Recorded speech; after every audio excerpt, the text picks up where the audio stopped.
Gangster Neeraj पवाना जिससे एक बार जिसने दुश्मनी मोल ले ली तो फिर वो अपने दुश्मन से मरते दम तक दुश्मनी निभाता है और दुश्मनी के चक्कर में बेखौफ होकर किसी का खून बहाने से भी नहीं डरता। ये गैंगस्टर मुजफ्फरगढ़ यानी आउटर दिल्ली में गैंग चलाता है। करीब 16 साल पहले नीरज पवाना ने अपराध की दुनिया में कदम रखा था। इसके बाद उसने पीछे मुड़कर नहीं देखा। दिल्ली एनसीआर में गैंगस्टर नीरज पवाना का नाम किसी खौफ से कम नहीं है। नीरज दिल्ली के बवाना गांव का रहने वाला है। वो अपने सरनेम की जगह अपने गांव का नाम लगाता है। जुर्म की दुनिया में इसी नाम से उसे जाना भी जाता है। नीरज के खिलाफ हत्या, लूट और जान से मारने की धमकी जैसे कई संगीन मामले दिल्ली और अन्य राज्यों में दर्ज है। नीरज पवाना इस वक्त दिल्ली की तिहाड़ जेल में बंद है। बताया जाता है कि नीरज जेल में रहकर ही अपना गैंग चला रहा है। वहाँ बैठकर भी वारदातों को अंजाम देता है। दिल्ली और आसपास के इलाकों में नीरज पवाना और दूसरे गैंग आमने सामने आते रहते हैं। जेल में बंद नीरज के गुर्गे बीच सड़क पर खून बहाने से नहीं डरते। दुश्मन गैंग के लोगों को मारने से भी उन्हें कोई गुरेज नहीं है। दिल्ली के बाहरी इलाके में कई छोटे मोटे गैंग सक्रिय है, लेकिन नीरज पवाना का गैंग इस वक्त दिल्ली का सबसे बड़ा गैंग माना जाता है।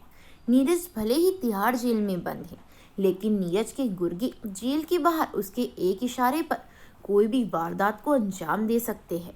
जरायम की दुनिया में उसका सिक्का चलता है।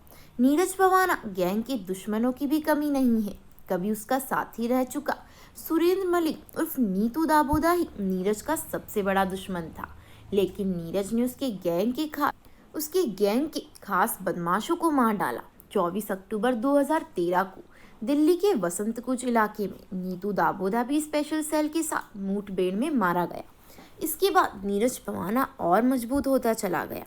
हालांकि इनकी दुश्मनी के दौरान दोनों गैंग के करीब 1 दर्जन से ज्यादा लोग मारे गए।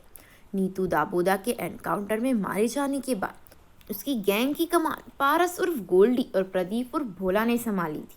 अप्रैल 2014 में रोहिणी कोर्ट परिसर में नीरज ने प्रदीप भोला की पेशी के दौरान हत्या का प्लान भी बनाया था, लेकिन वो नाकाम हो गया। इसके बाद 25 अगस्त 2015 में पुलिस नीरज पवाना को कोर्ट से जेल वापस लेकर जा रही थी।